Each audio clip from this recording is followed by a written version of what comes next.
Hey you guys, it's Tammy Kiefer. Just laughing at this one. She's a nut.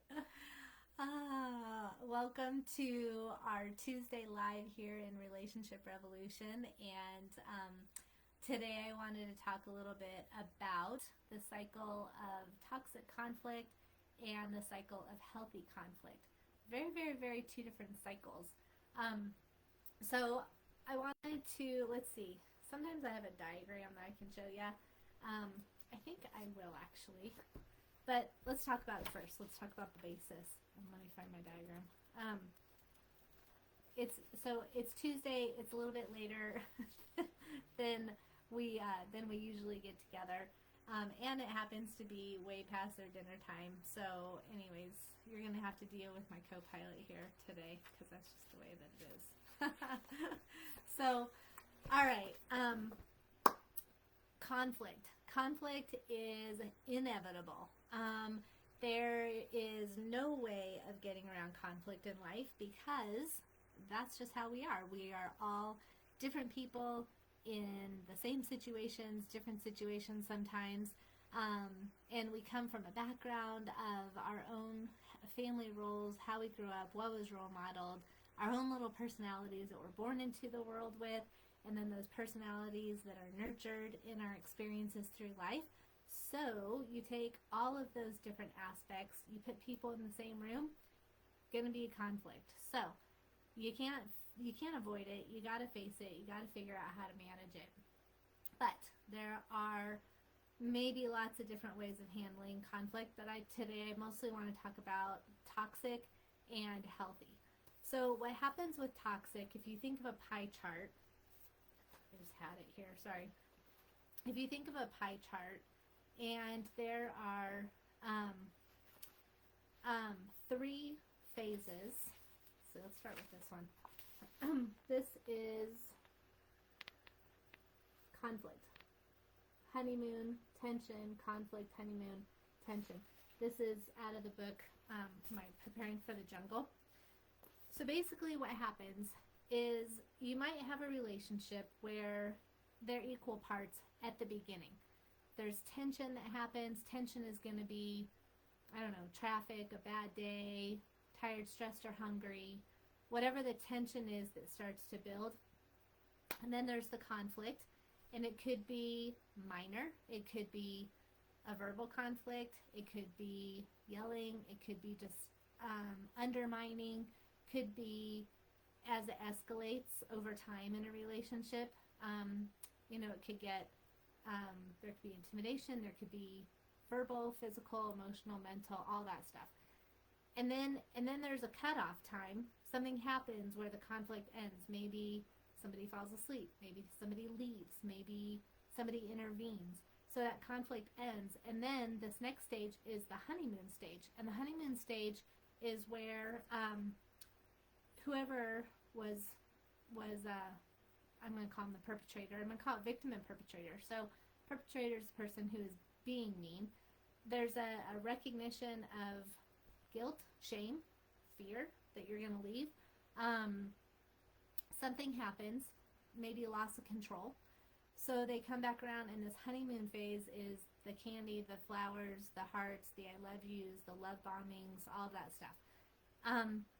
Never really an apology. Never really any ownership. Maybe ownership. However, over time, I would think that you start to kind of question the authenticity of that apology.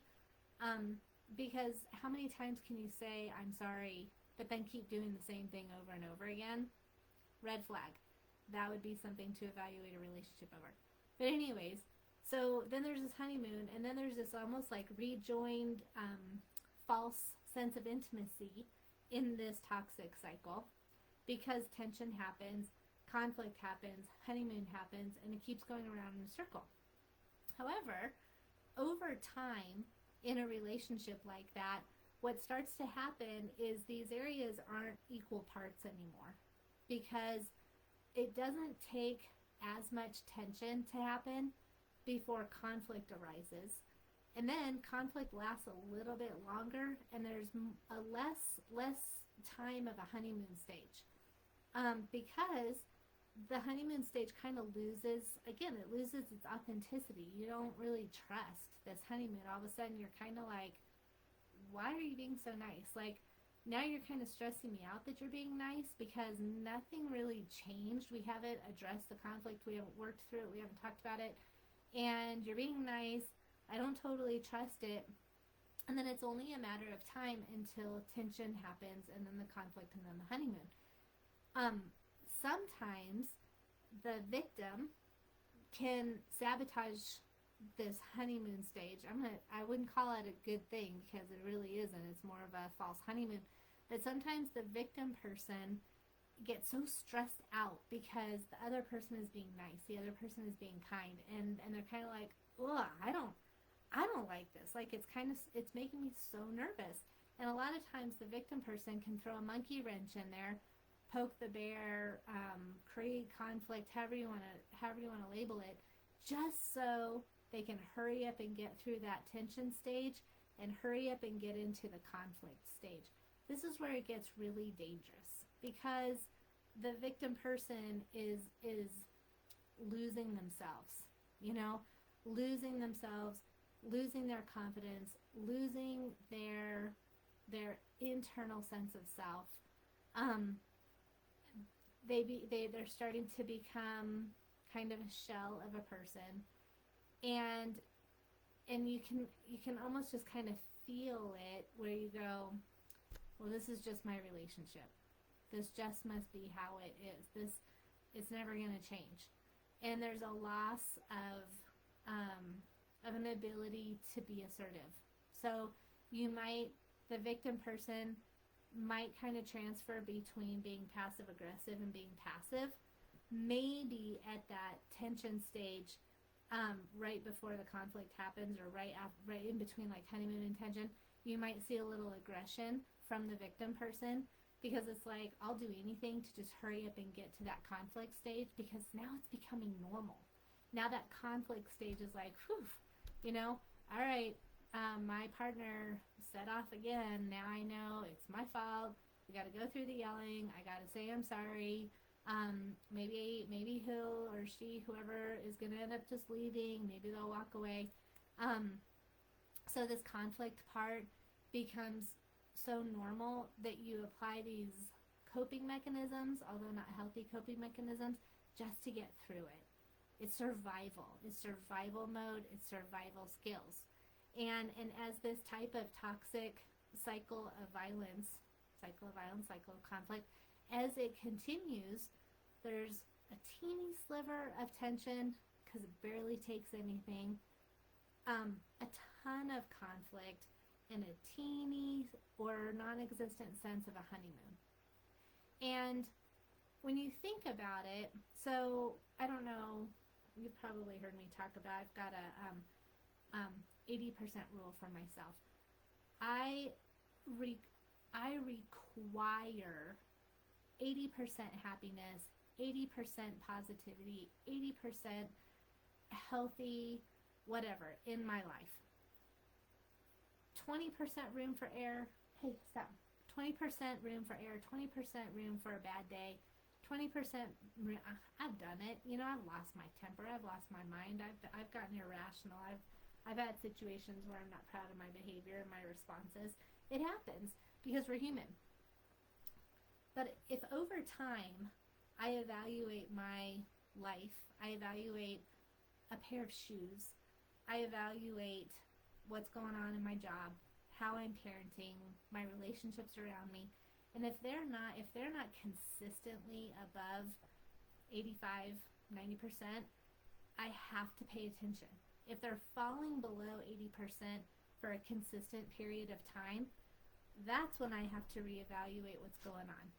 And I don't know if that 80% rule might make sense or might help you out, but it just gives you, and 80%, I don't know, it's not scientific, but it's something that settles with me, where I know my 80%. And I encourage you to know what your 80% is also. No, go lay down.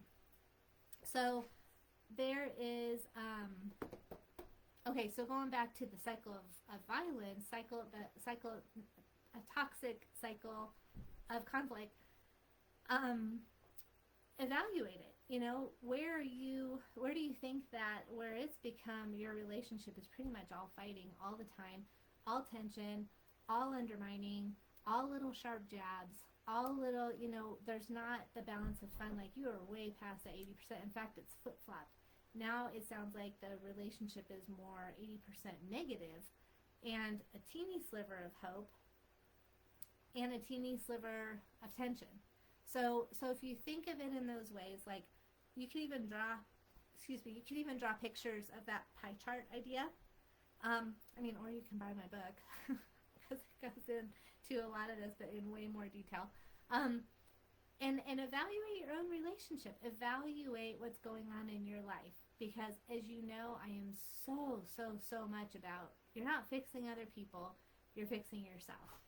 And I know that this has been a controversial topic and a controversial statement that a lot of people really kind of negatively respond to, which is totally fine. I think it gets the thinking going, is that it takes two to be in a healthy relationship. It takes two people to make it work. And it also takes two people to be in an unhealthy, toxic, abusive relationship, because it takes two people to make a relationship not work also. Now, I'm not victim blaming. However, there is a part where you gotta get help.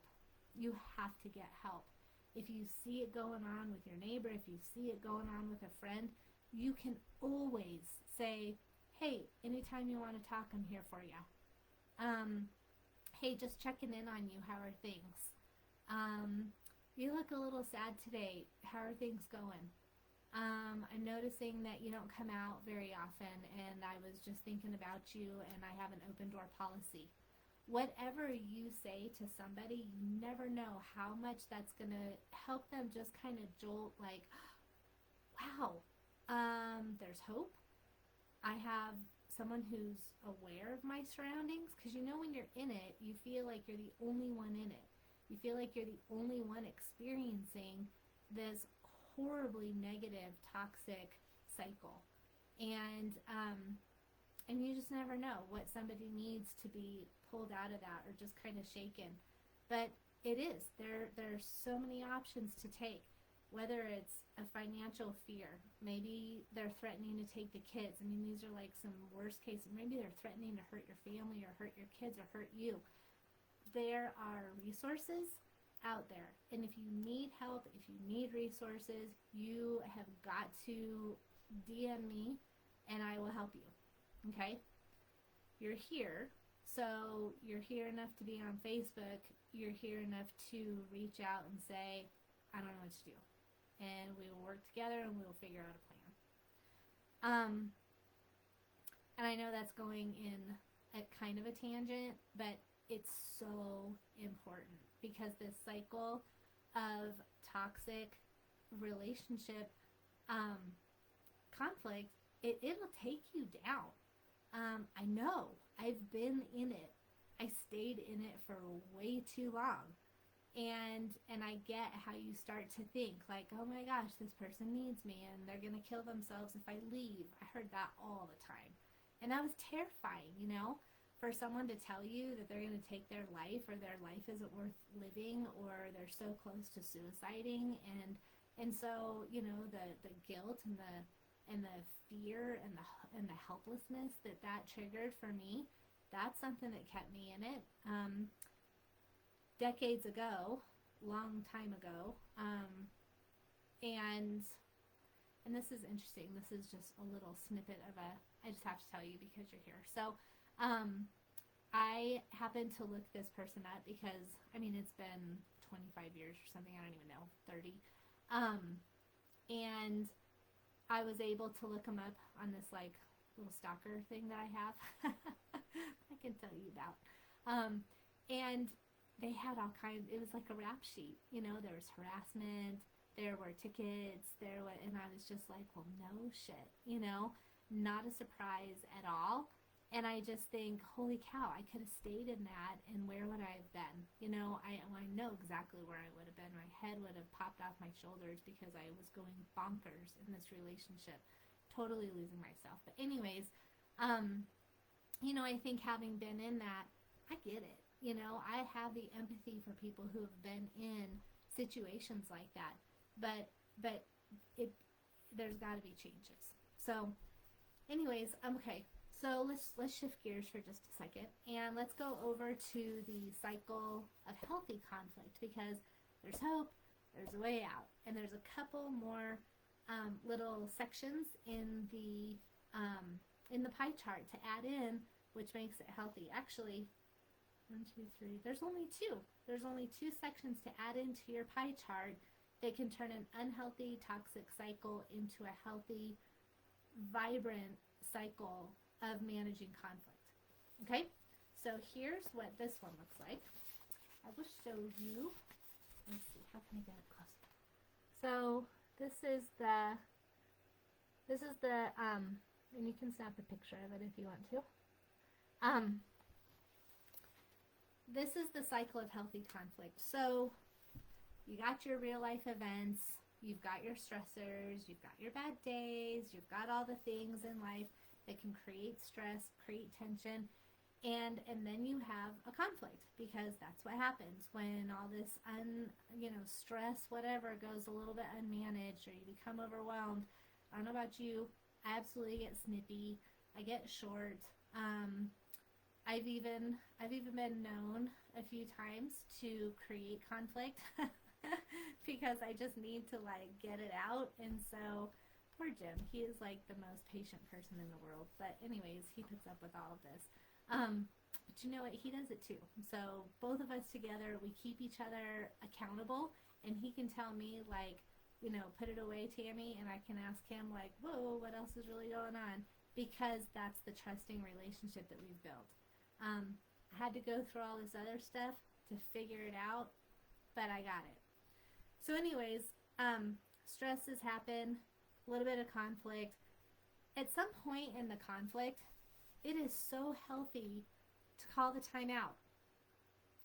Time out. Hold on a second. I gotta go collect myself.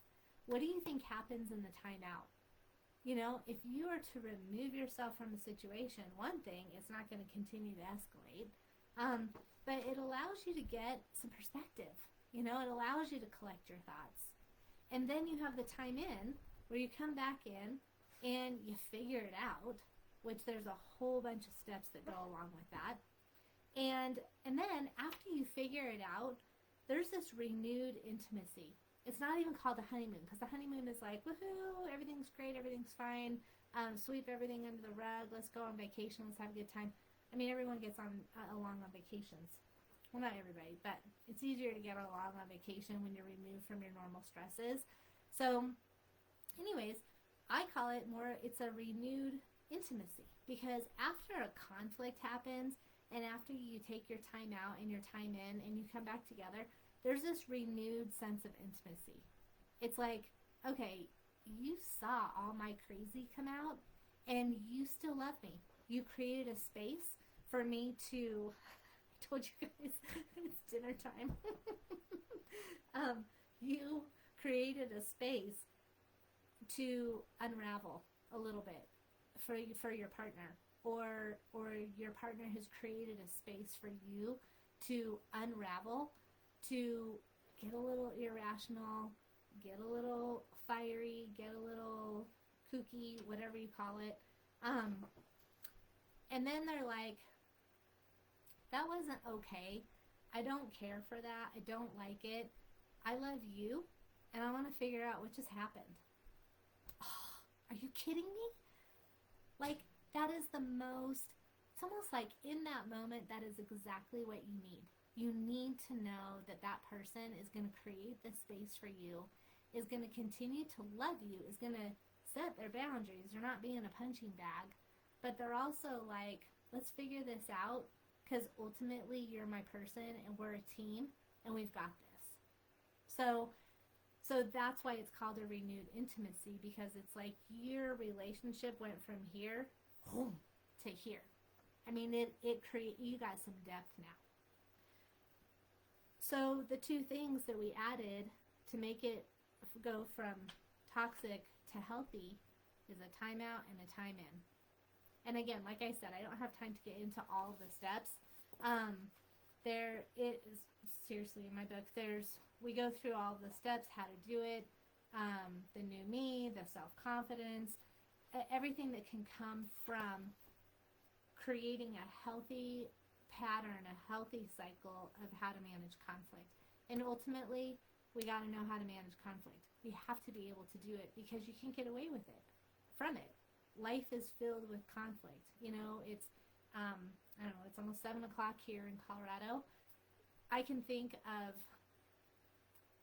right off the top of my head, I can think of 5 things that happened today that were conflict producing, and it happens. You have to manage conflict. In a relationship, you have to manage conflict. I've said it before in here. I can always tell when I'm working with couples who's going to make it and who's not going to make it based on their willingness to learn how to handle conflict together. It's huge. So anyways, I hope that this was helpful. Quick live today, and as always, I would love to know your comments. I would love to know how this lands on you, what your takeaways are. Even if you find yourself in that perpetrator side, that's okay. We've all been on that side also. We've been the person who's picking. We've been the person who creates conflict. Sometimes you grow up in a life filled of conflict, and conflict becomes your norm. Conflict becomes something that is comfortable. And so when there's not conflict, a lot of times we can feel really uncomfortable, and so we're like, ugh, hurry up and get back to the conflict because now I know how to handle it. Now I know my role. And the super, super common with people who've had a lot of trauma, with people who grew up in really unstable households, with people who've had a series of bad relationships. Conflict becomes their norm. And so, yeah, they feel a little bit more comfortable in conflict. So we've all been on the perpetrator side, and likely we've all been on the victim side. It doesn't even matter. It's just recognizing where you are and what you can do to shift that. And if you would want some help on that, if you need some guidance or some assistance on that, please reach out to me. I am so happy to talk with you and figure out a way that we can help you get back on the track and create that healthy methods to managing conflict. So, all right. That's all I've got today. Thank you so much, and I will talk to you guys next week. Okay, take care. Bye.